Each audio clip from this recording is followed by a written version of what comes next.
Hare Krishna. I would like to welcome all the devotees for the Gita Sandesh program. So today is the last day. We are in the last chapter, uh, second half of the last chapter. So we are going to conclude the Gita Sandesh program today. So before we start reciting the verses, let us do the Mangalacharana.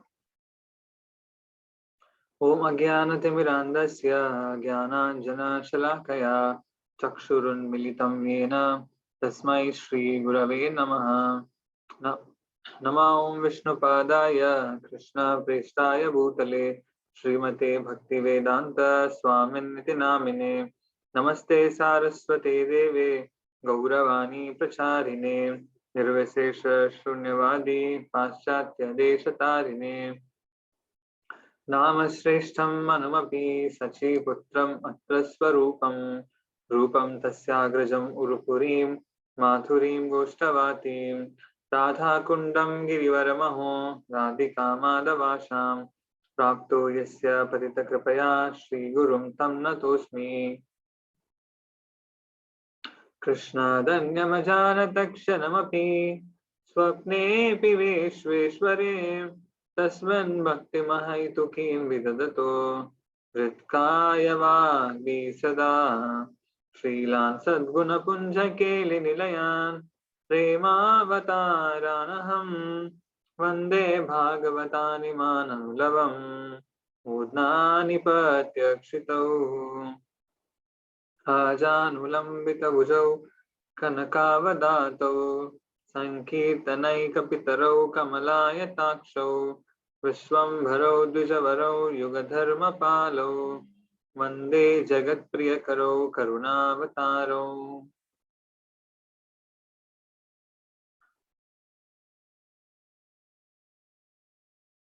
जयतां सुरतौ पङ्गोर्मम मन्दमतेर्गति मत्सर्वस्व पदाम्बोजौ राधामदनमोहनौ नीलाचलनिवासाय नित्याय परमात्मने बलभद्र सुभद्राभ्यां जगन्नाथाय ते नमः। Hare Krishna. So we have seen this, the 18th chapter. It was titled as the conclusion, the perfection of renunciation. Now we have captioned this title as surrender unto me and fight. So we are going to come across this verse, surrender unto me and fight. Sarva dharman parityajya. Now in the second half. So yesterday we had covered till the first 40 verses. If you see, essentially in the first 40 verses, Krishna describes about, again, different constituents in different modes. Krishna describes about what is the difference between sannyasa, tyaga. He explains about what are the causes of action, causes of karma, what are the catalysts of karma, what are the constituents of karma, and each one of them, Krishna explains how they are categorized. The worker, the action, right? So how they are all categorized in the three modes of material nature. And finally, Krishna concludes that how Sattva-guna is the best, right? Now again, because this is a summary chapter of the entire 17 chapters, so Krishna is going to discuss about various yogas. Krishna is again going to emphasize how the Bhakti Yoga is actually the highest and the best. Let's see the verses. Brahmana Kshatriya Visham Shudranam cha Parantapa Karmani Pravibhaktani Swabhava Prabhavair Gunai. He's saying, O afflictor of enemies, Parantapa, the activities of the Brahmanas, Kshatriyas, Vaishyas, and Shudras have been divided precisely according to the gunas arising from previous impressions, right?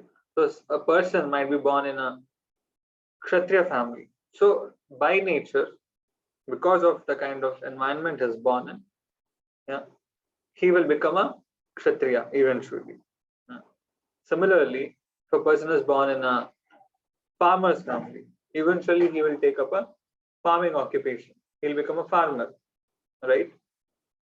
But there are also examples and exceptions where people might be born in a Shudra family, but they might have been elevated to the position of a Brahmana, right? So that is all there, but there are very few exceptions are there. But usually, because of the past karma, because of the past impressions, a person is born in a family which he deserves and where the family will grow him in a similar way, right? So they are arising from the gunas. Shamodamastapasaucham shantir arjavam evacha jnanam vijnanam astikyam brahma karma swabhavajam. The natural activities of the Brahmana are knowledge of the scripture and realization, control of the mind, control of the external senses, austerity, cleanliness, tolerance, honesty, and faith in the scriptures. These are the qualities of a Brahmana. How do you identify a Brahmana? By qualities. Krishna says, not just by birth. A person's varna is actually decided by guna karma. Chatur varnam maya shrishtam guna karma vibhagasha. Krishna says this, right? So it is according to guna and karma, what qualities they manifest. So Krishna is saying, he is not saying over here that a person has to be born in a Brahmana family, right? He's saying the Brahmana is characterized by these qualities, right? Knowledge of the scripture, realization, control of mind, senses, austerity, cleanliness, tolerance, honesty, faith in scriptures. These are the qualities. So if a person might be born in a Brahmana family, but if he doesn't have these qualities, he doesn't manifest these qualities, then he shouldn't be considered as a Brahmana. Whereas a person might not have been born in a Brahmana family, right, by birth, but if he manifests these qualities, then he should be considered as a Brahmana. Similarly with others. Shauryam tejo dhritirdakshyam yuddhe chapi apalayanam danam ishvara bhavasya kshatram karma swabhavajam. Kshatriya swabhava, nature of Kshatriya. Courage, confidence, resolution, expertise in completing his job, not fleeing from battle, charity and controlling others, right? These are the qualities of a Kshatriya. He likes to control others. He gives away things in charity. He has courage, he has confidence, expertise in completing job, not fleeing from battle. These are the qualities of a Kshatriya. Kshatriya means not just the king. Kshatriya means a warrior. Kshatriya means an administrator, right? So all the Kshatriya is a huge body. So there are different kinds of people, but the nature is decided by these qualities. Vaishya, Krishi Goraksha Vanijyam Vaishya Karma Subhavajam Paricharyatmakam Karma Shudrasyapi Subhavajam. The natural duties of a Vaishya are agriculture, raising cows, and commerce, business, right? So they do that. They provide food for the entire community or the society. They do the management of money, Vanijya, business, commerce. Then what is a Shudra? The natural duty of a Shudra is service to the other Varnas. So Shudra does service to the other Varnas. He serves the Vaishyas, he serves the Kshatriyas, or he serves the Brahmanas. So by performing their respective activities, what will they achieve? Sve sve karmani abhirata samsiddhim labate nara swakarmani rata siddhim yata vindati tashrunu. He's saying, man achieves complete success, attainment of jnana, being engaged in his particular duties. Here, how one attains success by engagement in one's duties. Now Krishna is saying, I'll tell you how a person achieves success by just merely engaging oneself in one's duties. So Krishna is saying over here Yeah, to act, not give up one's duties, right? So we saw that how in the first part of the 18th chapter, sannyasa and tyaga, right? So giving up actions is not at all possible. You have to do some or the other action, right? So what can be given up is attachment to the result of the action, right? So duties one cannot give up. Everyone has to do one's duties. That's what Krishna is eventually coming to the point. So how people achieve perfection? By performing varnashrama dharma. यतः यतः प्रवृत्तिर्भूतानां येन सर्वम् इदं ततं स्वकर्मणा तम् अभ्यर्च्य सिद्धिं विन्दति मानवा. Men achieve steadiness in jnana by worshipping the Lord, who is the origin of all entities and is spread everywhere, through mentally offering their prescribed duties. So they offer the prescribed duties to the Lord. So then they achieve perfection. So everything, everyday activity, a person can be God conscious, a person can be Krishna conscious, a person can do it as an offering to the Lord. So that is how they actually perform service to the Lord. They achieve perfection in their life. So after performing actions, you should offer the activities by thinking, may the Lord be satisfied with this act.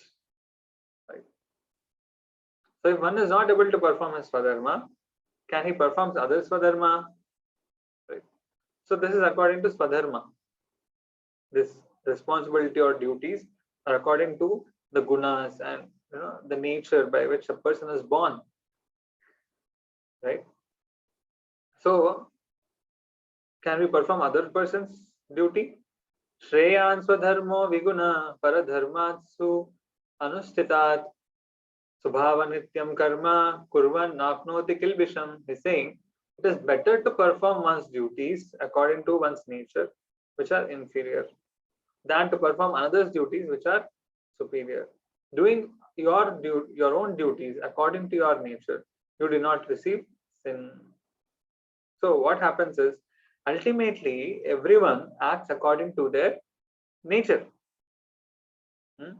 Suppose like Arjuna is there.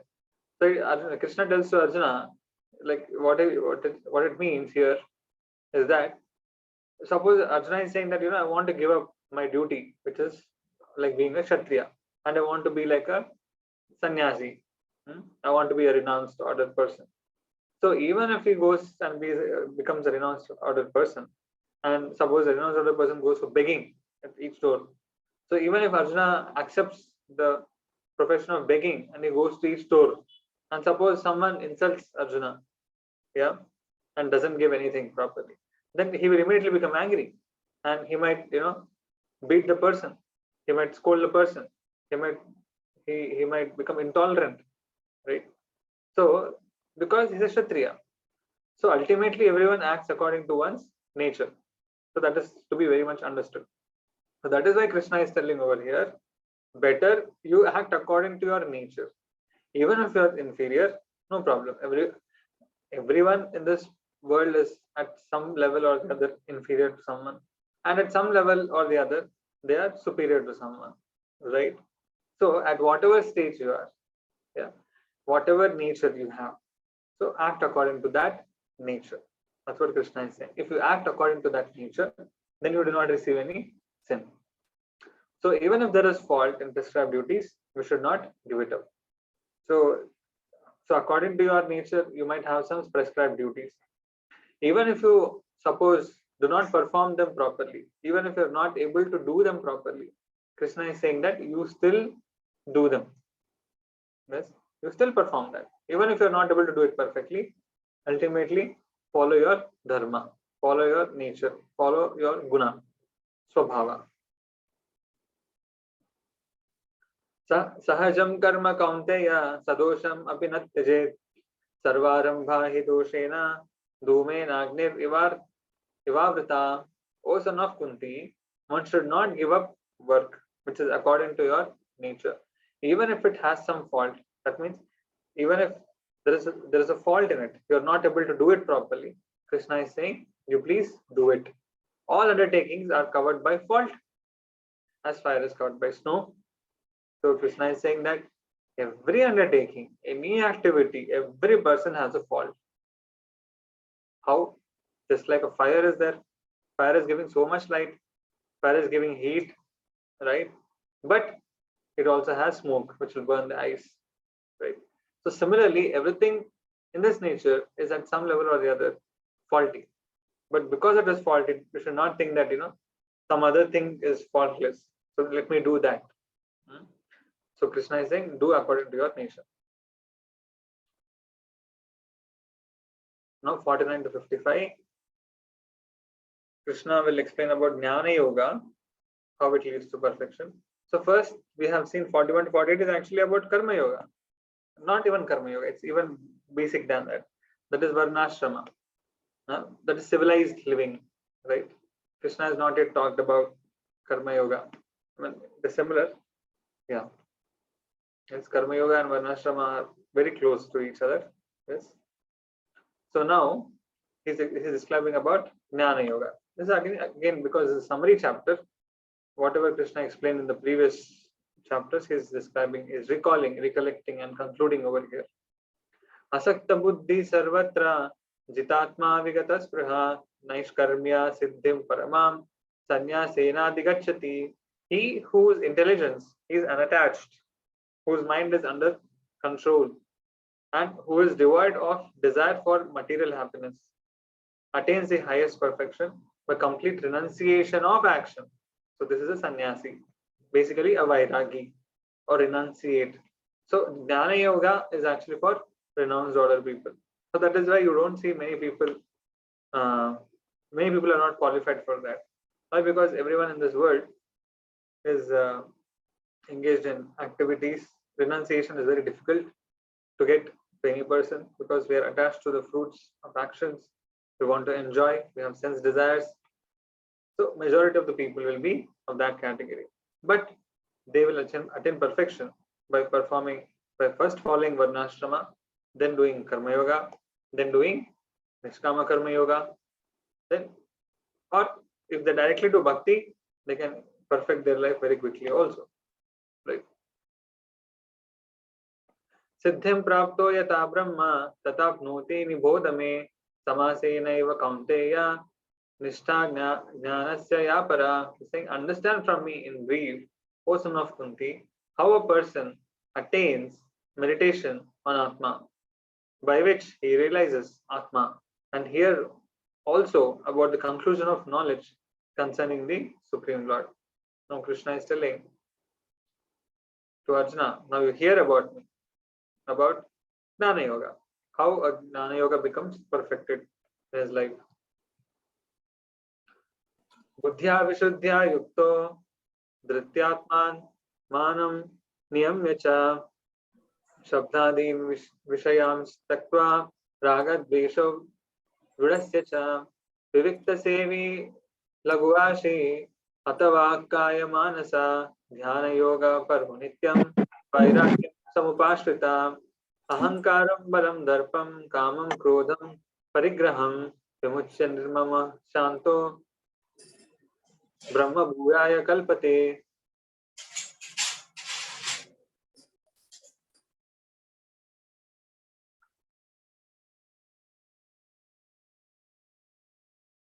Being purified by his intelligence, Vishuddhaya Buddhya, and controlling the mind with determination, giving up the objects of sense gratification, being freed from attachment and hatred, one who lives in a secluded place. So Vairagis usually, they like seclusion. They like to be alone. They want to be meditating on the Atma or the Paramatma. They don't want to have much disturbance. They want to go to a forest. They eat very little. Why? Because they don't want to spend more time in satisfying their tongue or satisfying their belly. Because the more you eat, then the more sleep you get, the more lazy you become, right? So they want to reduce their bodily needs and fix their consciousness on the Atma. Right? They control their body, mind, and power of speech. They're always in trance. He's detached, free from false ego, false strength, false pride, lust, anger, and acceptance of material things. free from false proprietorship, and peaceful. Such a person is certainly elevated to the position of self-realization. So, after self-realization, now Krishna is saying what happens to a jnani. Brahma bhuta prasannatma na sochati na kankshati samasarveshu bhuteshu mad bhaktim labate param. So again he's saying that what does that jnani do? Jnani, yeah, he purifies himself, yeah, he controls his mind, senses, everything. But again, he eventually becomes a bhakti yogi. But what does he do? Because he understands everywhere the Supreme Lord is there, he is able to appreciate the Supreme Lord with his transcendental knowledge. So he becomes a devotee. So that is why again you see in the 18th chapter, Krishna wants to make sure that Arjuna is not lost, right? Because he has explained so many concepts and so many new things are explained. So that is why Krishna is again summarizing everything in the 18th chapter, just to make sure that the point is driven, that bhakti yoga has to be emphasized, bhakti has to be emphasized. That's why Krishna is saying mad bhaktim labati param. Bhaktya mam abhijanati yavan yasyasmi tatvatah tato mam tatvato gnatva vishate tadanantaram. He's saying only by devotion does a person know me as I am. Yavan yasyasmi tatvatah. Having known me, mam gnatva, in truth, he then enters me.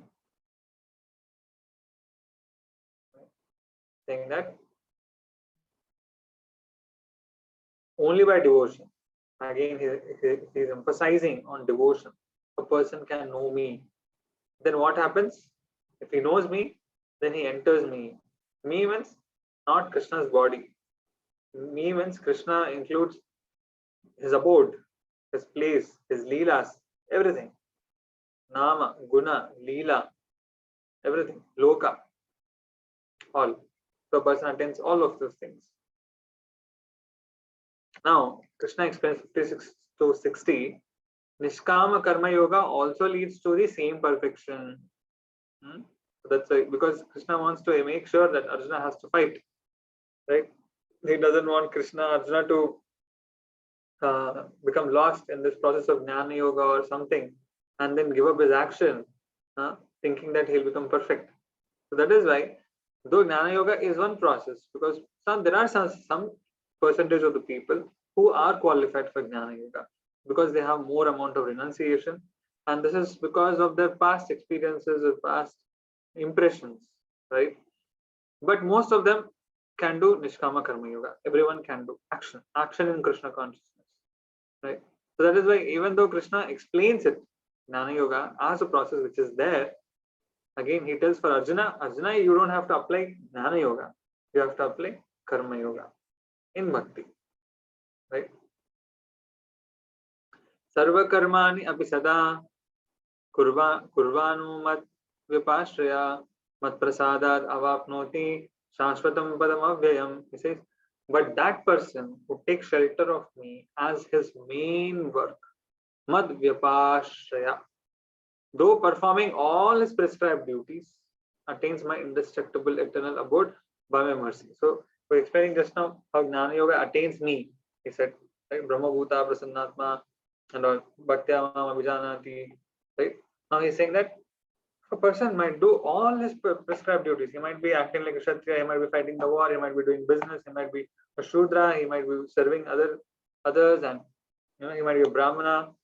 But he who takes shelter of me as his main work, yes, then he will, even though he is performing so many other activities, he will still come back to me. Who takes shelter of me? That's why the Lord is recommending Arjuna to perform Buddhi Yoga. This is Buddhi Yoga. Nishkama Karma Yoga is Buddhi Yoga. Chetasa sarva karmani mai sanyasya matpara Buddhi Yogam upashritya machitta satatam bhava. Offering all your activities to me, making me your only goal of life, taking shelter of Buddhi Yoga. Remember me always while doing your actions. So Krishna is saying to remember him in all actions. A person might be eating food. So what he does, he offers the food to the Lord. So remembers the Lord while eating the food, offering the food. While sleeping, he remembers the Lord. While doing any activity, he takes shelter of the Lord. He offers everything to the Lord. He does it for the pleasure of the Lord. Yeah. So if we don't listen to Krishna's words, what will happen? That is explained in the next 3 verses. Macchitta sarva durgani matprasadat tarishyasi atachetvam ahankaran nasroshyasi vinangshasi. Fixing your consciousness on me, you will cross over all obstacles by my mercy. If on the other hand, you do not listen out of pride, you will perish. So Krishna is saying, if you listen to my words, then you will be able to cross over all obstacles. There might be many, many obstacles in your life, but you will be able to cross over them by my mercy. But if you don't have my mercy, then what happens? Then you will perish, because obstacles will come and they will keep troubling you. Yes. So by pride, you will achieve nothing. You cannot refrain from fighting as well. Krishna is telling to Arjuna. Why? Because yadhankaram ashritya na yotsya iti manyase mityaisa vyavasayaste prakritisvam niyokshati. He's saying that if influenced by false ego, you think I will not fight. Yes. So though Krishna is telling so much, he's convincing Arjuna, he's giving him all reasons, he's giving him all intelligence that he has to fight. But Arjuna can, out of ego, might say, still I don't want to listen to you. Still I don't want to do it. Right? He might be egoistic. Then Krishna is like, that is useless. Yeah. So if influenced by false ego, you think I will not fight, that is always useless. Prakriti will engage you in fighting. Yeah. Because my Prakriti, Krishna's Prakriti, it will engage Arjuna to fight. Why? Because Prakriti kriyamanani gune karmani sarvasa. Because Prakriti is the impelling force for everyone, right? The modes of mental nature, they impel the person to act in a certain way. So it will engage you in the fighting. So because ultimately it is in my control. Swabhavajena kaunteya nibaddha svena karmana kartum nichasi yanmohat karishyasi avashopitat. He's saying, even if you do not want to fight out of ignorance, you will do it anyway against your own will, as you are bound by actions arising from your nature. So even though, suppose you might not want to fight now, but you will fight eventually, because that is your nature. No? If not for this purpose, some other purpose, you will definitely fight, right? Because that is born from your own nature. So that is why, as an alternate, Krishna is saying that you better listen to me and you do the dharma, you do your actions, you do as I am telling you to do. Take shelter of Paramatma. Ishvara sarva bhutanam hiddeshe arjuna tishtati brahmayan sarva bhutani yantra rudhani mayaya. He's saying, O Arjuna, the Lord is situated in the heart of all living entities. By his energy, he engages them mounted in their bodies in action. Ishvara sarva bhutanam hiddeshe arjuna tishtati. He's saying that I am there in everyone's heart. By his energy, he engages them mounted in their bodies in action. So he actually engages. He is actually the controller of the body. We are not the controller. Paramatma helps us to utilize the body to satisfy our desires. So, if one takes shelter of Paramatma through Ashtanga Yoga, he will attain peace on the Supreme Abode. Now, Krishna is also talking about Ashtanga Yoga. Again, he'll conclude in Bhakti. Tameva sharanam gacha sarva bhavena bharata tat prasadat param shantim sthanam prapsasi sashvatam. O descendant of Bharata, take refuge in me, Paramatma alone. Paramatma means himself, Krishna himself, with all your facilities. By his mercy, you will attain the eternal spiritual abode. Dhanam prapshasi shashvatam. By his mercy. So always take shelter of me. That's what Krishna is saying. Because you have accepted me as spiritual master, I instructed you. Now choose the path you like. Krishna is giving freedom to Arjuna. Whatever you want to do. Right? Iti te jnanam akhyātam guhyāt guhyataram maya vimrishyaitad asheshena yatechasi tata kuru. He's saying that I have explained all scriptures more secret than secret knowledge of mantras. Krishna is saying I have explained to you the most secret knowledge now. Considering this thoroughly, vimrishyaitad asheshena yatechasi tata kuru. Do as you wish to do. Yatechasi tata kuru. Do as you wish to do. So you see, Lord doesn't force the devotee. Lord only empowers their intelligence. He only helps them to get right intelligence. But the Jivatma always will have freedom. He has the free will, whether to follow the Lord or not to follow the Lord. The choice is given by the Lord. If the choice is not given by the Lord, then the Lord is forcing the Jivatma. Then there cannot be a loving relationship. That is not possible. So in a loving relationship, there has to be freedom given, right? Yeah, and you must allow the person whom you love to make some mistakes sometimes. Yeah, yes, and then understand that it's a mistake. If you are very forceful, then love cannot be there. Yeah. So because you are my best friend, lastly, again, I will explain you the most confidential knowledge for your welfare. Krishna is saying, again, I'll tell you most confidential knowledge. Sarvaguhyatamam bhuya shrunume paramam vacha ishtosi me dhridam iti tato vakshami te hitam. He's saying that because you are very dear to me, again I am speaking to you. Listen now. Though I have already told you, do as you wish, but because I love you, you are my devotee, right? I want to again, in short, again speak the most confidential knowledge. Manmana bhava madbhakto madhyajima namaskuru mam evaishyasi satyam te pratijani priyosi me. He's saying that being my devotee, offer your minds to me, offer articles to me in worship to me, offer respects to me. I promise you that you will come to me without doubt, but you are the most dear to me. You see? Krishna is telling, you do this. What is that? Bhakti yoga. How you should do? Manmana bhava madbhakto. Manmana, always think of me. Madbhakto, become my devotee. Madhyaji, mam namaskuru, offer obeisances to me. Worship me. Mame vaishasvi, satyam te, pratijane, priyosmi.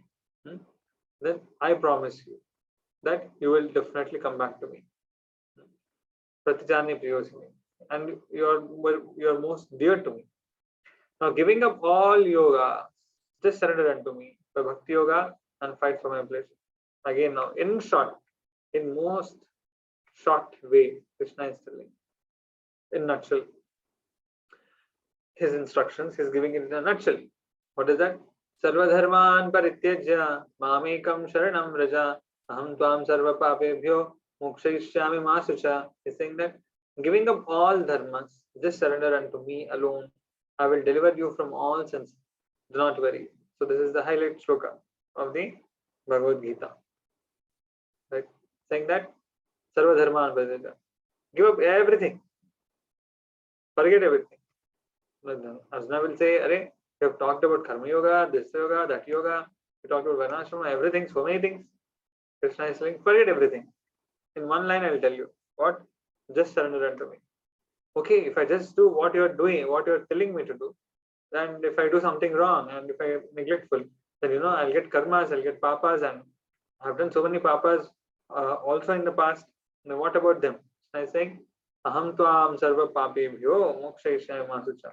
I will clean, I will deliver you from all sins. Masucha. Don't worry. Just do what I'm saying. Don't worry. Just listen to me. Everything will be good. After concluding the Gita, Now by glorifying Bhagavad Gita, Krishna is telling the Falashruti in the next 5 verses. Actually here the Gita is ending. Now what Krishna is telling later is what is the benefit of hearing the Bhagavad Gita. What is the Phala Shruti? Yes, what is the result? Idam te nata pakshaya na bhaktaya na abhaktaya kadachana na cha ashru shrushave vachyam na cha mam yo abhyasuyati. He's saying that this is not to be spoken to one without control of his senses. Yes. Na abhaktaya should not be spoken to anyone who doesn't have devotion to me. It should not be spoken to anyone who is not willing to hear. It should not be spoken to anyone who is envious of me, thinking that I am material, I am an ordinary person. Right? So those people you should not speak the Bhagavad Gita. Now Krishna is glorifying the Bhagavad Gita. What are the benefits of reading the Bhagavad Gita? What is the benefit of hearing the Bhagavad Gita? Right? Ya idam paramam guhyam madbhakteshu abhidasyati bhaktim mai param krutva mam evaishyati asamshaya. He's saying that one who teaches this supreme secret to my devotees attains the highest bhakti and finally attains me without doubt. Saying that previously Krishna said, now he's talking about the devotee who gives this knowledge to others. What benefit he gets? He is the most dear to me. He who teaches the secret to my devotees attains the highest bhakti and finally attains me without doubt. That is why we have to give Bhagavad Gita to others. We have to give this knowledge of Bhagavad Gita to others. Then one becomes very dearer to the Lord. He is explaining it here. Nacha tasman manusheshu kaschin me priyakrittama bhavita nacha me tasmad anya priyataro bhuvi. He is saying, among men, there is no one who has satisfied me as much, and never will there be in the future. There has never been one dearer to me than he in this world, and there will never be in the future. Who is that devotee? This devotee. Right? Ya idam paramam guhyam. This secret knowledge, one who gives to my devotees. So this kind of a devotee is most dearer to the Lord, and there won't be anyone more dearer than this devotee. Right?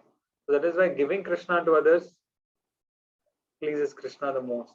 So therefore, if a person wants to become advanced in Krishna consciousness, then he should try to give Krishna to others. He should try to teach Krishna consciousness to others. He should try to share his knowledge to others. And again, who are the other people? That already Krishna has explained here in 6-7. Not so whom we should speak? Not anyone and everyone, because there will be many blasphemers also, right? So it is like the snake, and if you feed a snake with milk, the snake will develop poison and will kill you, right? Similarly, it should not be given to people who are like snakes, who are very envious of the Lord, who don't believe in the Lord, who don't have faith in the Shastra. So those people, if you speak these secret truths, then what happens is that causes disturbance. Yes. So therefore, we have to give this Krishna conscious knowledge to others. Then what happens? A person becomes very dear to the Lord. Then he will definitely attain the perfection of his life. He will attain Krishna Prema. So of all knowledge of the Bhagavad Gita is supreme. Krishna is saying, Adhyesyate cha ya imam dharmyam samvadam avayo jnana yagnena tena ham ishtasyam iti me mati. He's saying, it is my conviction that he who studies this sacred conversation between us two, will have worshipped me through the sacrifice of knowledge. So just hearing Bhagavad Gita, right? Or just reading the Bhagavad Gita, that is itself a worship of the Lord. That is itself a worship of the Lord. Reading the Bhagavad Gita is worship of the Lord. So all of you are hearing Bhagavad Gita every day, right? That is worship of the Lord through knowledge. How we are worshipping the Lord? Jnana Yajna. So this is called as Jnana Yajna. Worshipping the Lord through knowledge, to Jnana, to intelligence. So even if someone hears Gita once, it's elevated to higher planets. This is another phala the result. What phala you will get. So these are like, some kind of trailers, some kind of promotions Krishna is doing. And even if you just hear, you will get some benefit. Even if you just, read once, you will get this benefit. So like that, he is promoting his own Bhagavad Gita. Krishna is promoting his Gita. Shraddhavan anasuyascha shunyad api yo nara sopi mukta shubha lokan prapnuyad punya karmanam. He's saying, and that person who, being full of faith without envy, just hears this teaching, will become free of sin and attain the auspicious world of devotees. Right. So that's the difference. So who hears this knowledge with faith, then what happens? He will attain the auspicious world of devotees. What is that? The spiritual world, Vaikuntha, or the Golok of Vrindavan. Right? There are many planets in the spiritual world. So a devotee can go to that abode, which form of the Lord, according to which form of the Lord he is attracted. Right? He can go there, but everything is the same. Everything is of the same nature in Vaikuntha. So now Krishna is asking,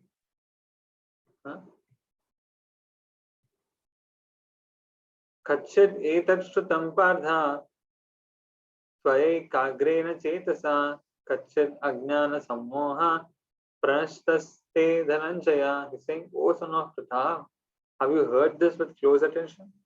O conqueror of wealth, have your ignorance and bewilderment destroyed?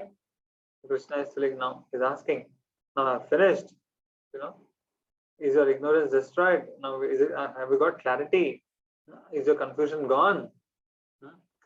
Now is it clear for you what you have to do? Arjuna is saying now, Arjuna uvacha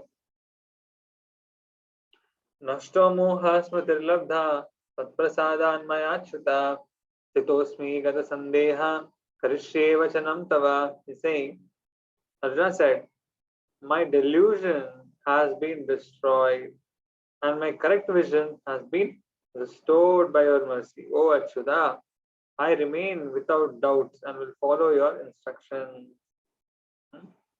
Saying now, my delusion is destroyed. Correct vision has been restored. I have no doubts. And then what? He's saying, Karishye Vachanam, whatever you have said, I will do now. Previously, Krishna said, Yatechasi tata kuru, whatever you wish you do. I have told whatever is supposed to be done. What is supposed to be told. Now Arjuna is saying, no, whatever you say, that is only correct. So I will just follow your instructions. Because Krishna said, Sarvadharman Parityaja Maam Ekam Saranam Vraja. Just surrender unto me. Because Arjuna is now surrendering to Krishna. He has put aside his own, speculative intelligence, and he has surrendered his intelligence to the Lord. Now Sanjaya is glorifying. Iti aham vasudevasya pardasya cha mahatmana samvadam imam ashrausham adbhutam roma harshanam. He's saying, Sanjaya said, I have thus heard this remarkable, hair-raising conversation between Vasudeva and son of Pritha, O great devotee of the Lord. Saying, so Sanjaya, what has happened to Sanjaya? He is actually envisioning in his heart. He is actually not there on the battlefield. He is with Dhritarashtra in the palace of Hastinapura. But because of the blessings of his spiritual master, Srila Vyasadeva, he was able to hear and see the battlefield. He had that vision. He was able to see the battlefield. he could see Krishna speaking Bhagavad Gita to Arjuna, right? And hearing this, his hairs of the body started standing on end. They started standing. Adbhuta. He got a wonderful feeling. Vyasa prasadat Shrutavan etad guhyam aham param yogam yogeshwarat Krishna sakshat katayata swayam. He's saying, by mercy of Vyasa, who is Vyasa? His spiritual master. I've heard the supreme secret of Bhakti Yoga directly from the master who is related to all living entities. That is Krishna. While he personally spoke it. Yogeshwara personally has spoken. So I've heard that. So he's feeling happy again and again. Rajan samsmritya samvadam imam adbhutam keshavarjanayo punyam krishyami cha muhur muhur. He's saying, I'm feeling happy again and again. I'm feeling ecstatic. So remembering this wonderful sacred conversation between Keshava and Arjuna again and again, my hairs are standing on end at every moment. As soon as he's remembering this conversation, his hairs are standing on end. He's feeling great amazement. Tacha samsmritya rupam ati adbhutam hare vismayo me mahan rajan krishyami cha punah punah. O king, remembering also again and again that amazing form of Hari, the universal form, I'm filled with wonder and my hair standing on end again and again. Remembering the form of the Lord also is feeling great ecstasy, great wonder, great amazement.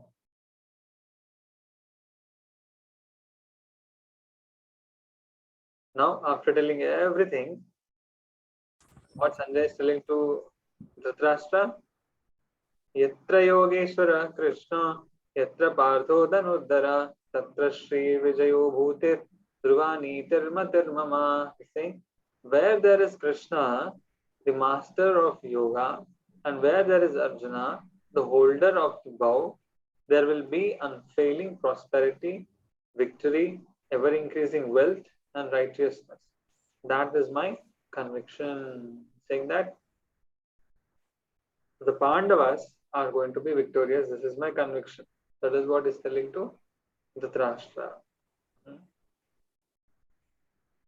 Because wherever there is Krishna, who is master of yoga, wherever there is Arjuna, a devotee like Arjuna, there will always be victory. There will always be prosperity. There will always be dharma, and there will be wealth. There will be success. So this is my conviction. This is what Dhruva Matir Mama. This is what my heart is telling. Hare Krishna. So we have ended the 18th chapter very successfully. All of you have very wonderfully attended right from beginning. Right, initially there were so many people, but it requires great interest to have been hearing all the chapters very sincerely. I especially thank Soumya sir, Jessica Mataji, Subodh sir, Akshit, Devalakshmi, Divya, Rajiv, Santosh sir, everyone. I thank all of you for your great attention, interest, inquisitiveness to learn, understand the Bhagavad Gita. It was very increasing to us, and your participation was very, very wonderful. We thank you so much. So actually, we also give certificates that you have completed the Gita Sandesh program. So what I request all of you who are there today to kindly message to me. Okay. I'll just put my number in the chat box. Okay, I request all of you to kindly message your names on this number, and we will be in touch with you, and we'll keep informing of any programs further, and also we will give you the certificates for your participation. So kindly take down my number, and you can message me, or you can you can message me, that is best. And we will ensure that you get the certificates. It might take some time, in 1 month or something. We will try to give you. And actually, we every day conduct morning programs also. I hope most of you must have subscribed to our channel. Okay, this is the channel name. It's called Ram. Right? So ISKCON Rampalli is also a part of ISKCON Habits. It's a new center which has started over here, and many of us are trying to build up the center. It is Rampalli is like close to Singapore Township, Pocharam, Gatkesar.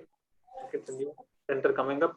We are trying to develop that, and many devotees over here, and we function in in sync with the ISKCON Habits Temple. We are under the same authority, same management, everything. So, we actually we conduct. You can subscribe to this channel, and we have lots of videos. Every day we have a Bhagavatam class, which happens in the morning. We have it in English. We have it in Telugu. You get the videos uploaded, and you can go through them. There have been already many videos which I have done in the past. You can go through them. So please subscribe to this channel, and also if you share your when you share your contacts with me on SMS or something, we will invite you for the morning Bhagavatam class. Okay, we every day have a Bhagavatam class which happens at 6 o'clock, and 5:30 we have some Damodara Arati also. This all happens on Zoom, right? So you all can watch on Zoom. There is also YouTube Live which goes on. So details of that we will post you in the groups. We already have existing groups for the morning Bhagavatam, and which is attended by many people all over the world. Many people are there for part of this. So we also will invite you, and according to your convenience, according to your interest, you can keep participating in our programs. So there we go. So we thank all of you once again. Hare Krishna. If there are any questions, comments? Yes, Prabhuji, Hare Krishna, Prabhuji. The 18.54 where the Brahmana says... One second. Yes, Mataji, please. Yeah, basically, we have to see everybody in an equal way. And when we attain that liberation, that means we are much more capable and are in the bhakti state. When we see everybody in an equal way. But Prabhuji, my very common question, when we finished all 18 chapters of the Bhagavad Gita, but one question in common. In all the chapters, one equal position is we must view everybody in an equal way. Is really repeated in all the 18 chapters. Correct? But Prabhuji, if in front of us there is a person, okay, by chance, we are unknown, okay, but we have doubt that this person is not a good person, a good character. Okay, I'm talking of a person not being a Vaishnava or a Shudra or of a different community or a low caste community. I'm talking of something very bad. I'm talking of a woman who marries and divorces and again remarries is also a sin according to our dharma.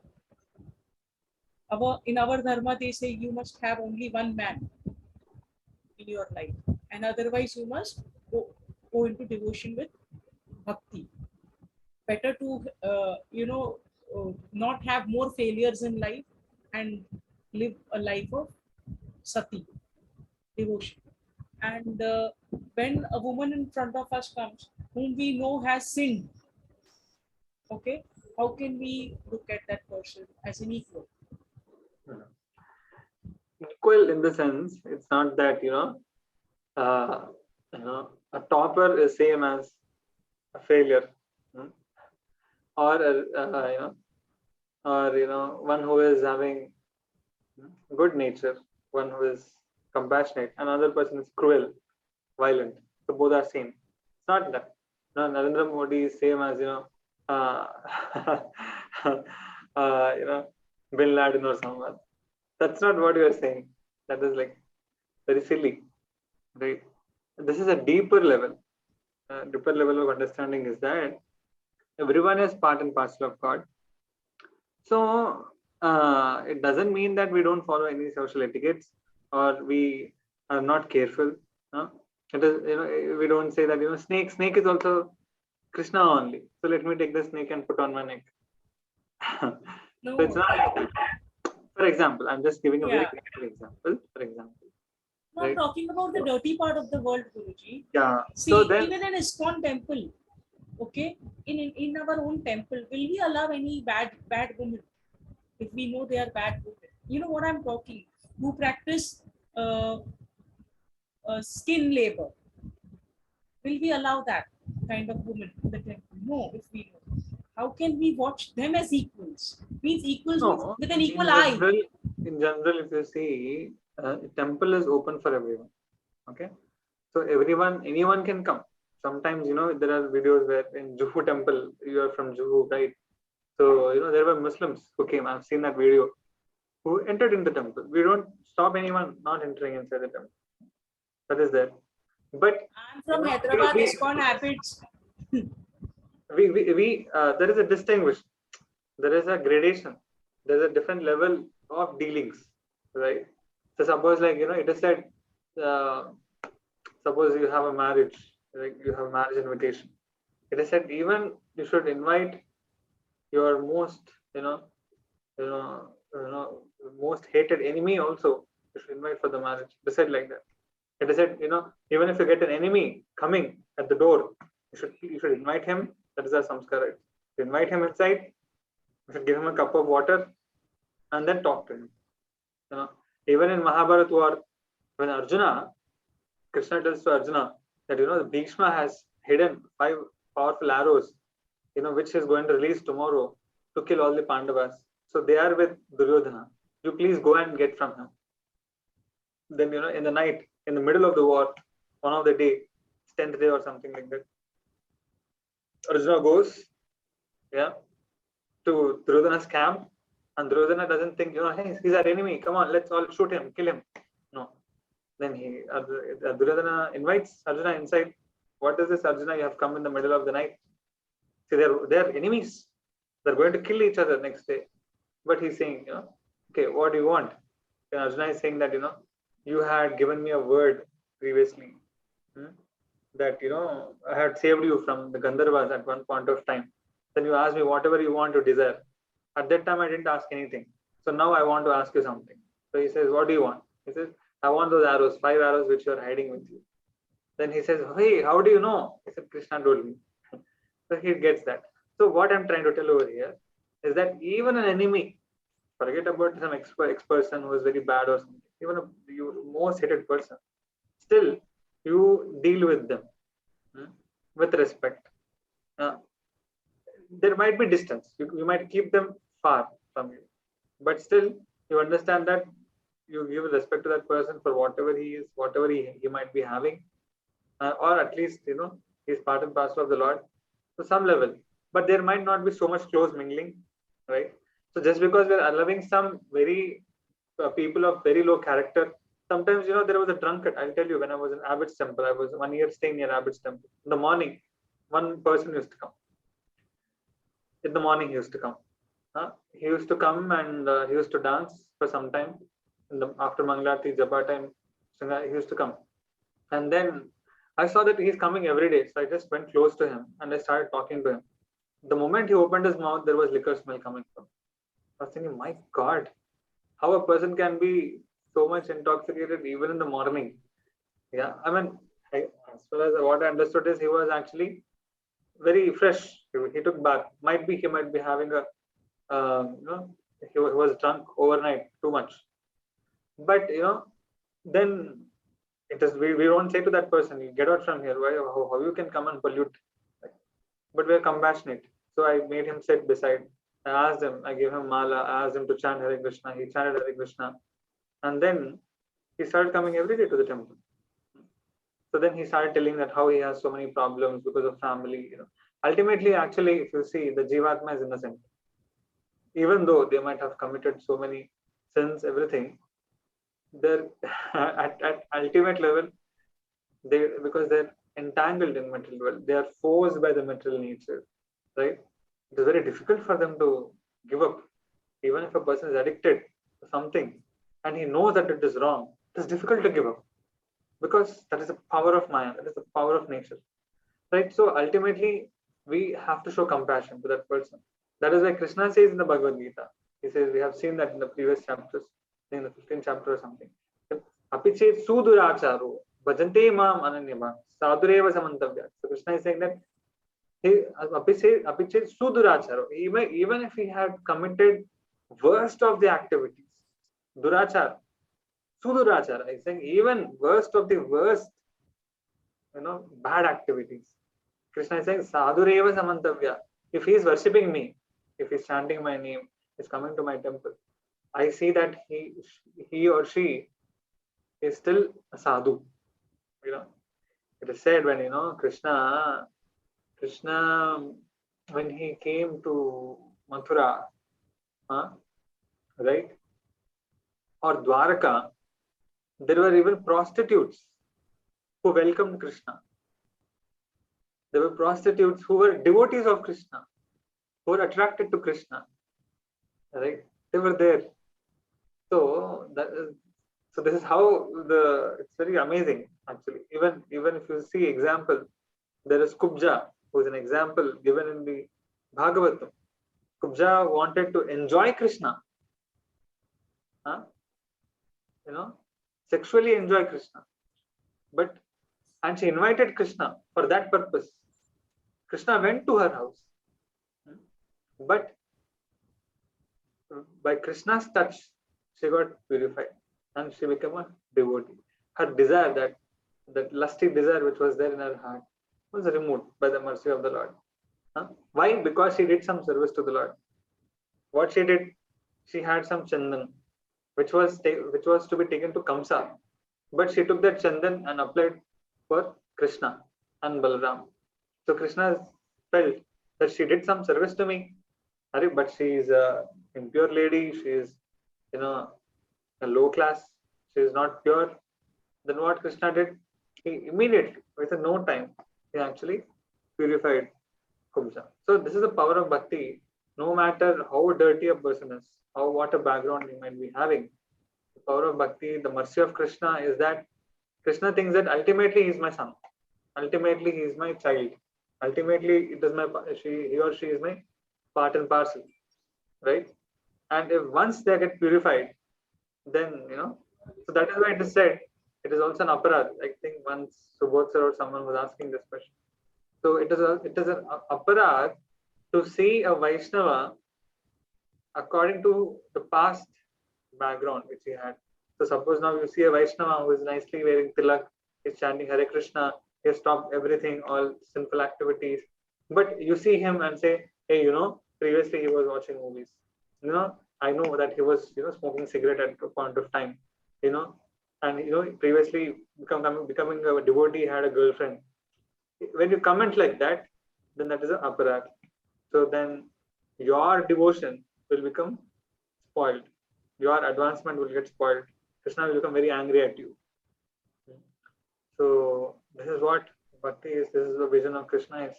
So we also should adopt the same mood, same thought process. So we welcome everyone, but we might not associate with them. We might see, if we see that, these are people who are not proper, then we might be distant from them. But we can just give prasad to them. We can let them come and take darshan of the Lord. We can just allow them to attend Rath Yatra, for example, right? But we might be distant from them because it might contaminate our Krishna consciousness. So we should be far from them. But if we are very, very advanced, that we can even deliver those people, then we can deliver them. We have to check what is our capacity, and accordingly we have to act. One important question, Prabhu. Yes. Draupadi, who was the main cause for the Kurukshetra war? The main cause for the Kurukshetra war, because of what the Kauravas did in the gambling game, the Chaurus game. She was the cause to the Kurukshetra war, and why Krishna had actually made Arjuna remember about the episode and tried to the entire Bhagavad Gita was written because of it.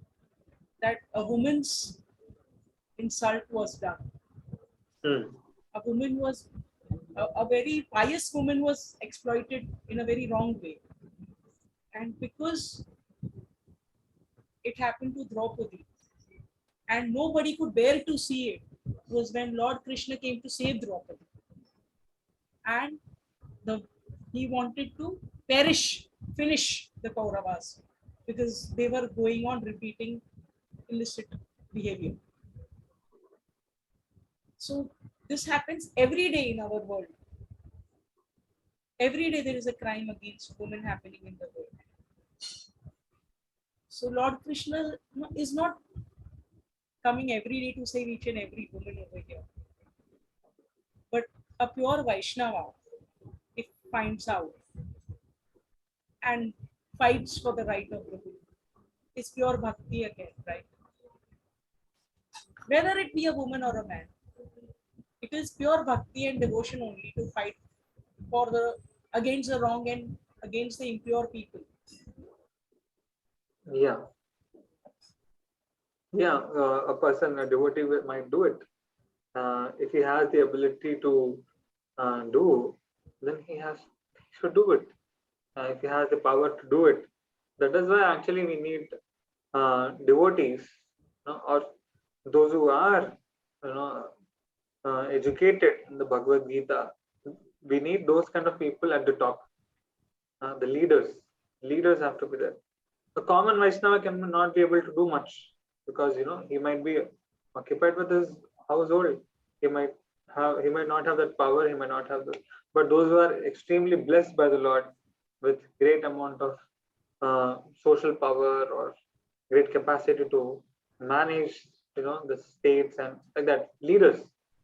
So they have to be trained in Krishna consciousness. Then what happens? Then they will ensure that there is order and peace everywhere. Every woman is protected, and crimes are not there. It is possible, zero crimes, and everything smoothly running. Everyone is God conscious, right? It is possible. The problem is we don't have such leaders. So therefore, there is at every place there is happening. Things are happening. At least now, to some extent, the world is a little better because we have got some good people. At least in India, we have at certain places. At least we have. Hmm? Things are becoming better, but we need such people because otherwise, very difficult. If the leader is only improper, then what a common man will do? Even if a common man fights, he'll be punished. Yeah.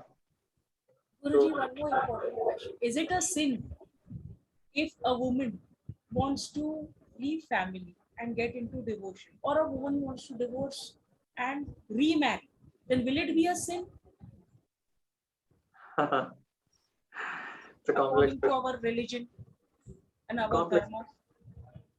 complex question actually. It is the best advice that woman always stays with under the shelter of man. According to the Shastra also, it is said according to Vedic culture, even if a woman has so much difficulty with the husband, still, and or even otherwise, even the husband has so much difficulty with the wife, they are advised and expected that they tolerate each other and they continue. Because the purpose of marriage, what is the purpose of marriage?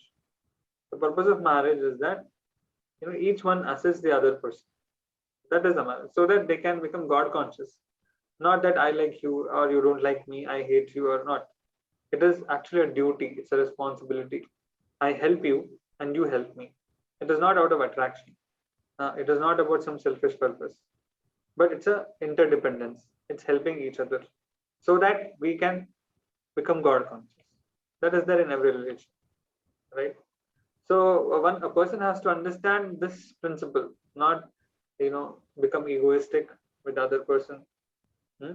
Try to be understanding the other person and help each other, and that's how the person has to tolerate, even if you see some faults on the other person. We have to tolerate. That's what Shastras say. And then go ahead in life. Because suppose you might leave some one person, and you might choose another person. What is the guarantee that the other person will be good? Right? Everyone has fault. Everyone has fault. That's what Krishna is telling here. Faulty. Everything in this world is faulty. Right? Then what to do with the faulty things? Adjust with it. Tolerate with it. And then try to understand what is the higher purpose and live your life for that purpose. Right? There are many examples in the Shastras which are there. There is Astavakra Muni or Shavana Muni, I think. Yeah. So then, the wife, the husband is absolutely weak and insane man, but still the woman, the husband, the wife is serving him. So that is what it is advised, that better don't separate. Prabhuji, I know about a friend who had divorced and then married an ISKCON devotee of proper Prabhuji, and is very happy and blessed now.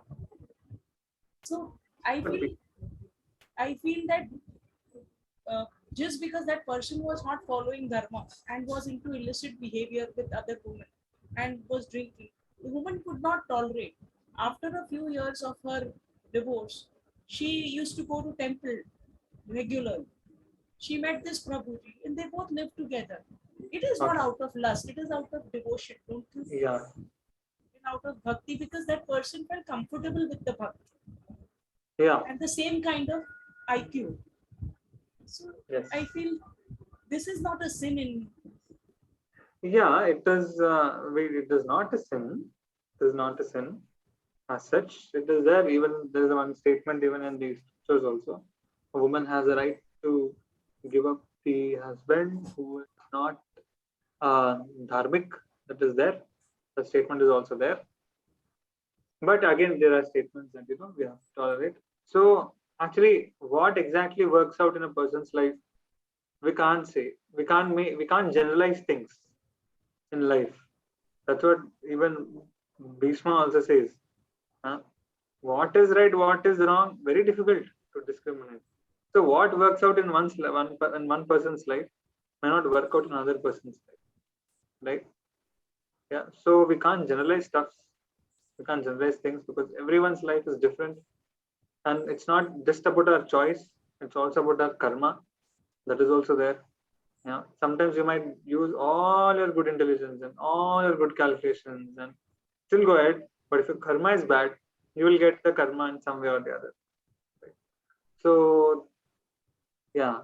So we can't generalize things as such, but we can only pray to the Lord, pray to Krishna, and hope Krishna arranges something for the devotee. Hare. Thank you, Prabhuji. My doubts are clear. Hare Krishna, Prabhuji. Hare Krishna, Subodh Prabhu. Prabhuji, first of all, thank you very much for your wonderful classes. And on behalf of all the devotees, I thank you. And it is not an easy task, but I realize it is very easy for a devotee to skip some classes. For a guru, it is next to impossible. And if I don't attend, nobody may notice. But a guru is not there, means class will not be there. And as you said, you were blessed with your son. Still, you didn't take much time. Only one day class was postponed. So, thank you very much for your dedication and devotion also. And we can see you are very young and you have such a high command on this holy book, Gita, and your efforts for advancing this knowledge, propagating the ideas of Srila Prabhupada and this Gita message, really wonderful. And you are inspiring. You are an inspiring figure, figure of inspiration. What I feel, youth should be like you. Nowadays, so many channels for distractions. For showing the correct path, it is very rare things. So thank you very much for these classes. And last day of Gita, then one or two questions from my side. Sure. First of all, when you read from, it's what I will say by experience, when you start from first shloka till you reach last, so you find it very difficult to connect to first chapter, second chapter, third chapter. Means I think a lot of study is required so that you can get a full idea of Gita. Correct. Then what happens in suddenly this shloka, when yesterday we were discussing that the main focus is on the three gunas, then so modes of bhakti is karma yoga, dhyana yoga, and so many yogas, and ultimately comes that slok that surrender to me and I will forgive you, I will liberate you. So does it mean that for becoming eligible to surrendering to God, all those things are required? Only then you will be in such position that he will surrender to Lord. Means if you follow those paths, your heart will become like that and you will surrender to God. Is it like that? Or simply anybody can surrender? What is the meaning of surrender here? And this is shloka. Surrender, anyone can do it. Anyone means without following all those things which is stated earlier. Yes. Anyone can do. It doesn't take much time. That feeling of surrender will come only after he follows those things. Otherwise, I don't think that anybody will tend to bhakti. Because if you have good intention, then you will tend to bhakti. If you have bad intention, you will not come to that path itself. Means if you want to surrender to God, means at least you have some good company, you should have good intention. Otherwise, one fine day you cannot go and surrender. I think it is difficult. Yeah, we think it is difficult, but Krishna can do anything. Yeah, that's true. That's true. Krishna doesn't have limitations. Now, Prabhuji, Krishna doesn't have limitations. But see, for example, I will give you an example of, in Bhagavatam, example of Putana. This Putana Ghat Leela, which is there, Putana Ghattam, which is there, this has been so much elaborately explained by the Acharyas. So it's a very, very special Leela, actually. First demon which Krishna is killing is a woman. And she is a Rakshasi. Right? And she has come to kill Krishna. Yeah. So then what she did? She offered her breast to Krishna so that Krishna can drink the milk. And Krishna drank. Then Krishna took away her life. Then it is said what happened to Putana after she died. It said Putana, she received a position like a nurse to Krishna in Goloka Vrindavan. Putana, what happened to Putana? Putana received a body like that of a nurse. She became assistant of Yashoda. She became assistant of Yashoda Mai in the Goloka Vrindavan after she left the body. There is no other second birth. She directly went to Goloka Vrindavan. Now, what sadhana did she do? What good intention she had? She didn't have anything. But Krishna's vision is that he didn't see anything else. He didn't see that, she's applied poison, she's coming to kill me. Krishna saw only the good thing. He said that, she gave me milk like Yashoda. Somebody gives me milk like that only she gave me. Wonderful. So therefore, she'll also be like Yashoda. She'll become assistant of Yashoda. So he gave. So this incident, it attracted Shukadeva Goswami when he heard this for first time. And first he was not a devotee. Shukadeva Goswami was not a devotee in this Leela. Not a devotee. He was a Jnani. He was Brahman. He was meditating on Brahman. He was not even wearing clothes. He was a different person. But when he heard this sloka from some devotees, then he got attracted to Krishna. What is this? And then he learned Bhagavatam. and then he became a Mhm. great devotee. So this is Krishna's mercy. Not only Mhm. this, there are so many examples. Suppose you take Kalia, for example. Mhm. Kalyanagi. Kalia killed all the gopas, gopis, all the cows because of its Mhm. poison. Huh? But Mhm. Krishna Mhm. Krishna danced on. Krishna did not kill Kalia. Mhm. Yeah. He danced on Kalia. He removed the poison of Mhm. Kalia. Then Kalia became a Mhm. devotee of Yes. Krishna. Then it is said, Mhm. whenever Krishna wanted to take some tour, then he used Mhm. to call Kalia and he used to sit on Kalia and Kalia used to take him in the river on the tour. Mhm. It's said like Mhm. that. So, Mhm. that is the power of Krishna, the power of mercy. Krishna, Mhm. even though a person has not been so much good, he might have been Mhm. the the power of the Lord, the power of bhakti. Any little service which is done, yeah, he can Mhm. purify. Mhm. So how Kalia become a devotee? Kalia did not do any service to Krishna. Actually. Mhm. So Kalia's wives were devotees, Mhm. Nagapatnis. There are big slokas about the prayers of Mhm. Nagapatnis. It is a big chapter in the Bhagavatam, 10th canto, because they are already Mhm. devotees. So they pray to Krishna that Mhm. please don't kill my husband. Okay, he says, Mhm. please don't kill my husband and make him a devotee.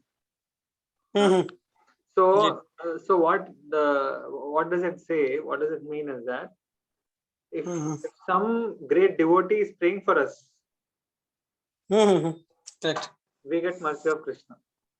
Mhm. So actually, Prabhuji, generally, that is why we say Guru is required, Vaishnava is required. correct. So Guru is Guru, what required. he Yeah. does, Guru is a very Mhm. great person. Guru is Mhm.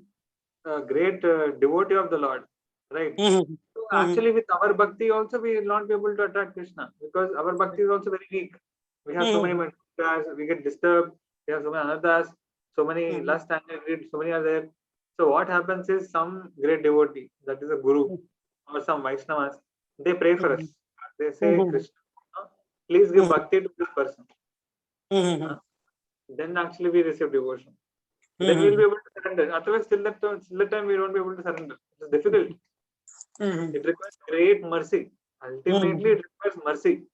Mhm. No qualification is required. That's why Mhm. it is for bhakti, the only qualification is mercy, kripa. Mhm. कृपा चाहिए भगवान की कृपा चाहिए बस जी. So और Prabhuji, कुछ नहीं generally this is called Viprit Bhakti. As you told about this Putana and all, generally some stories are behind that they were doing some Viprit Bhakti. Like for some cases, people say that Ravana also did a Viprit Bhakti. They wanted to die by the God. Means their death, if their death comes through God, means they will be liberated. Like in this Sispala's case also, they say that this was Viprit Bhakti. You go against God, God will kill you and you will be liberated. हाँ but But that kind of bhakti they have not attained any service to Krishna so that kind of liberation is not what we want a liberation there are different kinds of liberation so one liberation is neutral one liberation is Arjun Brahman another kind of liberation is to get some service to Krishna in the spiritual world. So this Ravana, Shishupal, of course, they're all Jai Vijay. We know that story. Jai Vijay. So that is the story. But so those are inimical to the Lord. Kamsa, for Yeah. example, you take Kamsa. Kamsa did not become any devotee. Because he Yes. was envious. He did not do any service. He tortured the devotees. He tortured Yashoda. He tortured Devaki, Vasudeva, everyone. Right? So he didn't get benefits. But even if Kamsa did not do any little service, but Pudra did some service. She gave milk. Okay, she did Even some with the service. bad intention, even though she Huh? was having bad intention. Yeah. See, even though she had bad intention, when it is said, Acharya has actually described the way Putana was thinking while she was feeding Krishna. She was seeing Krishna and saying that this boy is so beautiful. Huh? You know, he, I want to actually, caress him. I want to, hug him. I want to do, but Kamsa has given me this instruction to kill him. That's why I have to kill him. She had that positive inclination, even little bit. She had that. Yeah. So Krishna saw that she had that inclination, therefore he gave her. So Krishna does these activities. If you see, there are only two situations like this. But why Krishna does this? That he says that this is the level of my mercy, to show how much, to show his extent of mercy. This much merciful I can be there. Huh? Yeah, at least we will get some amount of mercy. जी जी जी धन्यवाद प्रभु जी. Yeah. Hare Krishna. So thank you so much. Please do message me on my number, all of you, so that I will know who you are, what is your name, and then accordingly we will invite you. We will send messages. Now onwards, we won't send the group messages we were doing in the Gita Sandesh WhatsApp group, because Gita Sandesh program is finished, right? We will add you to some other WhatsApp groups which we do for our regular programs. Okay. Prabhuji, you were talking about Damodar Ashtakam recitation for the Yeah. Damodar Mas month. So We will may I do it know, yeah, tomorrow. are you doing from tomorrow onwards? You're starting? We had already started it. We do it in the morning from 5:30 to 6 o'clock, actually, and we do it YouTube live, and you all can participate in that. You can see even if you're a little bit late, you can always go through the link. So if you subscribe to our channel, I've already subscribed to it. so then you will get everything, right? Yeah, you can just go over there and see the videos. Actually, I do Mangala Darshan. So over there we do all this, but not every day can I dedicate myself for Mangala Darshan because of having family duties to attend. Yes. So I was finding this really interesting. So can I get a invite a link for this Damodar Sure. Ashtakam in the morning? You all please message me with your personal numbers, because we don't know, because there's a big group. We have 200 people, 300 people. We don't know who is who. So therefore, you please message to me. Then we will add you accordingly to different groups. Prabhuji, your name is Madhav Das Prabhuji? No, right? No, my name is Vishal. I Vishwambar knew it. Vishal. I was wondering. I knew Madhav Das Prabhuji well. He is working with Deloitte, and he used to come to ISKCON Abbots very regular. And my Fufaji Prem Kirtan Swami is also in Abbots. So they are very good friends. So I told him, he's saying, no, your class, when I shared your snap, no, this is not Madhav Das Prabhuji. So I was like, I don't know, we get messages for Madhav Das Prabhuji's name only in the group. Okay. So I asked. Nice. Madhav Prabhu is actually our Shiksha Guru. I mean, he teaches to us. If you have seen, like, the first class was taken by him. Yeah, I know. So yeah. I understood that. Okay. Hare Krishna. So Prabhuji, one more thing. We can collect the certificate from ISKCON Abbots? Yeah. You will get it from ISKCON Abbots only. Actually, you will get it from there. Okay, so you will let us know on what date to collect. Yeah. Yes. Okay, Vishalji. Thank you, Prabhuji. Vishal Prabhuji. Thank you, Hare sir. Krishna. Hare Krishna. Prabhuji, just one doubt. Yes. Who is this? Sir, I'm Santosh. Santosh. So, Sarvadharman Parityajya, I mean, give up all the religious practices, he says, right? What is mean by that exactly? I mean, practices means like whatever we perform, like as a Shaivas or as a Vaishnavas, whatever we perform, I mean, going temples, what exactly it is? I mean, What exactly it is when it comes, when you have two things, okay, when you have Krishna's instruction, direct instruction that you have to do something.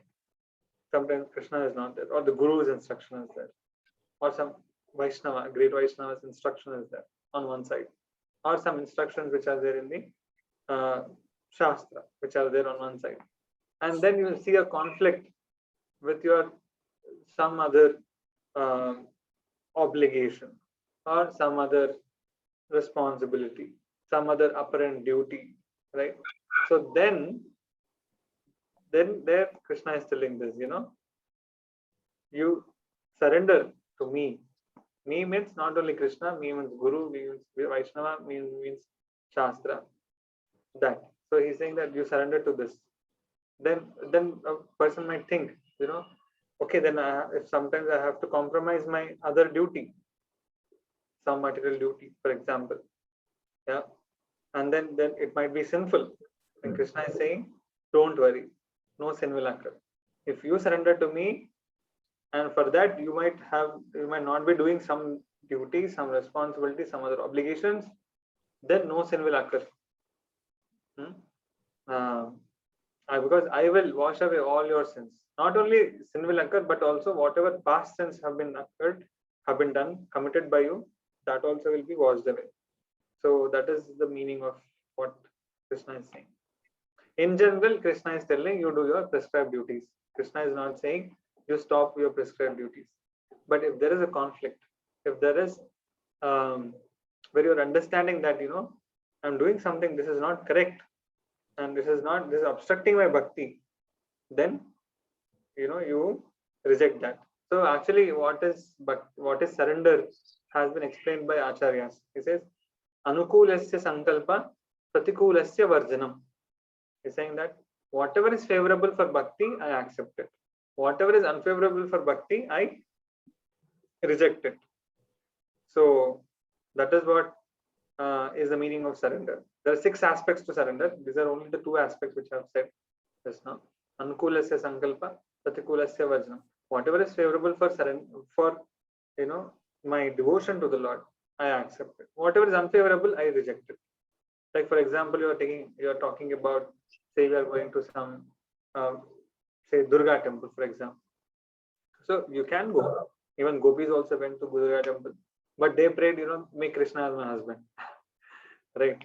So, but if you are suppose going too much and then it is disturbing your own Krishna consciousness, then we must understand that is not required. Right. But just like that, on a festival occasion, you're chanting and you just happen to go with your friends, family, you came back, then it is not disturbing you, that is fine. So if something is disturbing, something is not good for your bhakti, then we reject it. Something is favorable, we accept it. Right? So that is a thing. Thank you, Prabhu. One more question. Can be explained in much detail actually, but we are limited with time.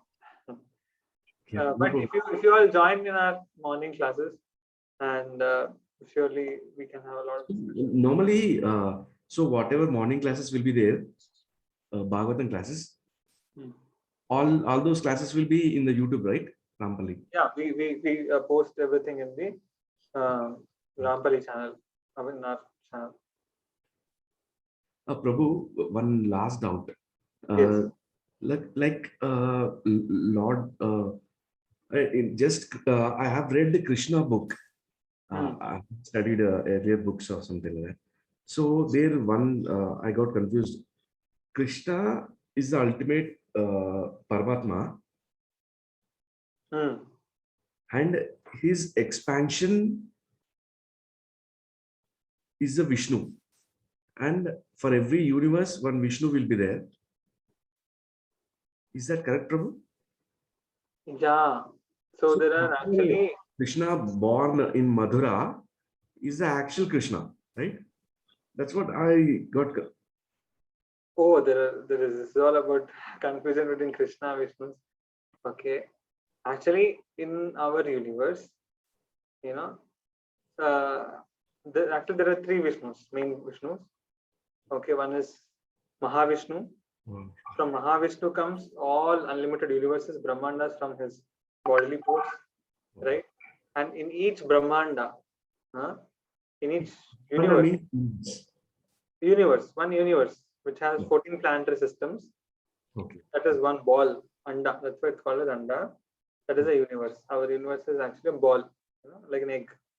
So in each, Anda, Brahmanda, there is one Vishnu at the bottom. Okay. So that Vishnu is actually Garbhodaka Vishnu. Okay. Garbhodaka Vishnu, because actually 50% of the universe is actually water only, Okay. which is Garbhodaka ocean. So there's another Vishnu who is lying, and from that Vishnu's navel comes Brahma. Okay. Okay, and he's situated in the topmost planet. And below that stem, which is there, the lotus stem, around that stem are different planetary systems. Like the Satyaloka, Jalaloka, Tapaloka, Bhuvarloka, Swargaloka, and all. Then Atala, Vitala, Sutala, all 14 planetary systems are around that lotus stem. The top is Satyaloka, where Brahma is there. And above Brahma, there is another Vishnu, who is called as Kshirodakshay Vishnu, who is in the milk ocean. Okay. So that Vishnu is there. So that Kshirodakshay Vishnu, he expands as Paramatma in everyone's heart. And it is that Vishnu who demigods approach whenever they have some problems. So he is above that. He is above the Brahmaloka. Brahma, above Brahmaloka is Shivaloka. Above Shivaloka is Vaikuntha, which is the Kshirodakshay Vishnu, milk ocean. Pala Samudram, we say in Telugu. So there that Vishnu is there. Who is Kshira Udakshay Vishnu. Right? So this is about Vishnus. And let us talk about Krishna. So actual Krishna is the one who is there in Vrindavan. Vrindavan Krishna is the actual Krishna, original Krishna. So it is said, actually Krishna never leaves Vrindavan. He always stays in Vrindavan. Then one might get a question that Krishna was born in Mathura, right? For Devaki and Vasudeva. So that Krishna is not the actual Krishna. Actual Krishna, it is said by the Acharyas, he is already born to Yashodamai, because eternally the mother of Krishna is actually Yashoda. But in this Atli Leela, when Krishna is performing Leela, there are two Leelas of the Lord. One is the eternal Leela, which is happening in Goloka. Another one is the Leela, which is happening in this life, here on this earth. Right? So here there will be differences, the way they are done and everything. So actual Krishna is always son of Yashodamai, the Vrindavan Krishna. Right?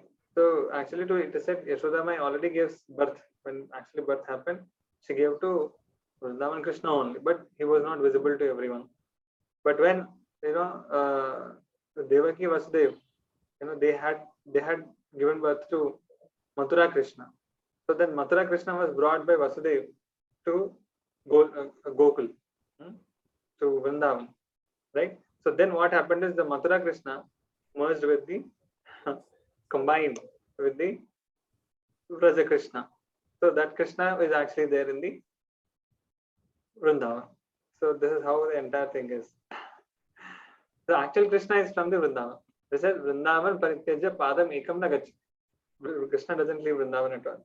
So one might say a question that Krishna left Vrindavan at the age of 11 and he went to Mathura, Dwaraka.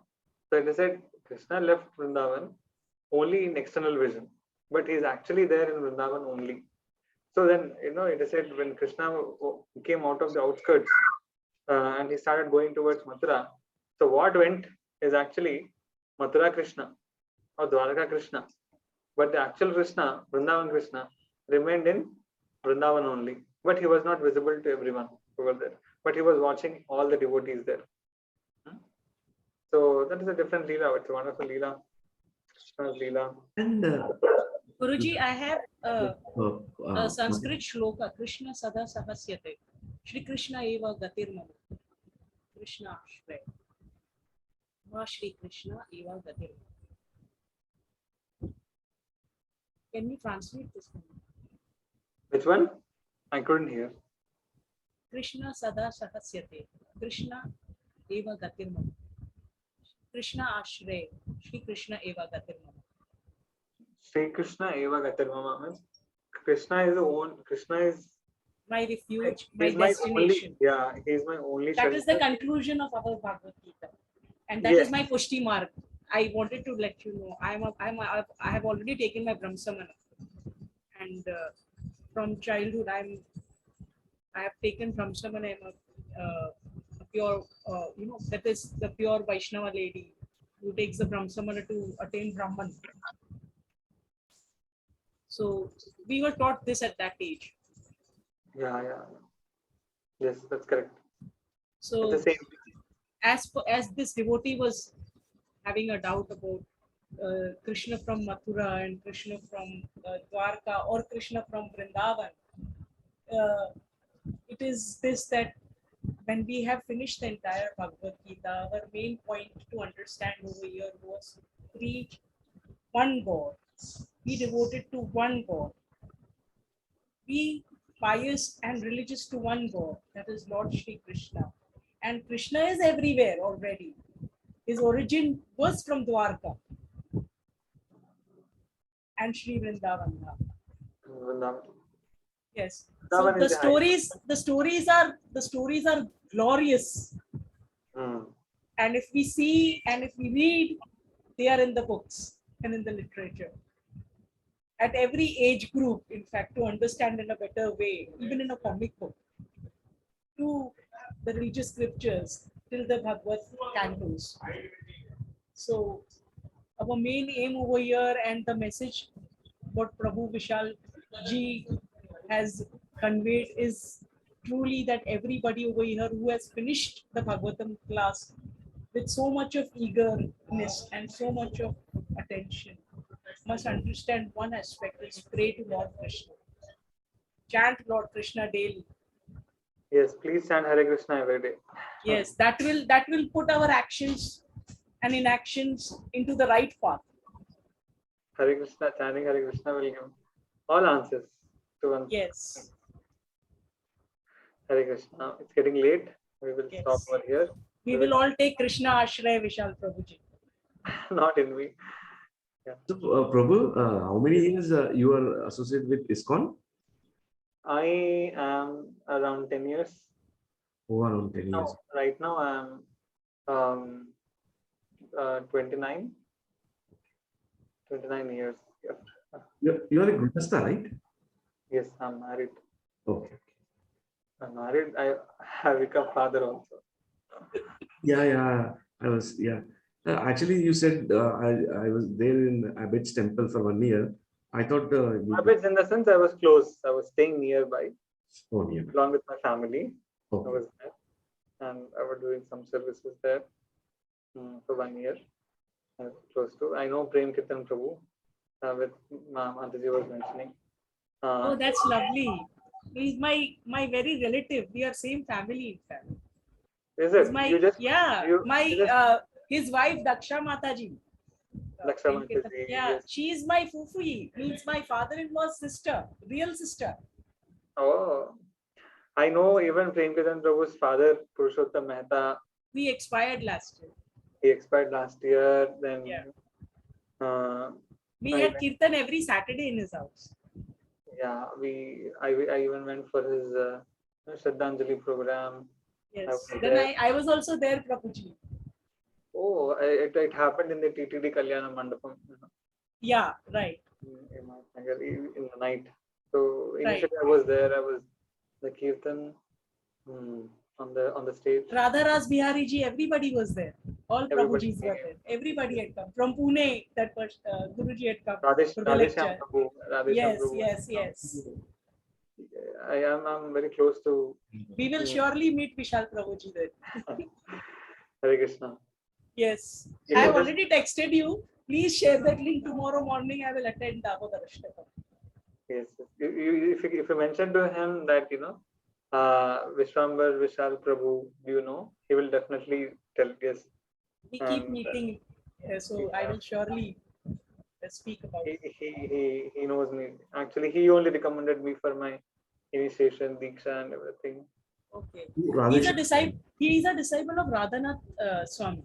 Swami, yes, Yes, from Bombay. from Chowpatty, yes. Yes, Chopati. And Radheshyam is, basically, do you know about Swami Bhaktipad Kirtananda Swami? That is a very senior. Yeah. he is the initiation for my buaji, that is my father's sister, Kunti Mataji. I have participated, I told you, I participated in all the activities at the headquarters. Don't mention the name, please, Prabhuji, for my sake. Don't make it very distinct. Headquarters means you have understood well. So there I participated in all the activities and all the Vedic literature classes. And I played the role of Kunti over there in the activities. Hmm. So, I was also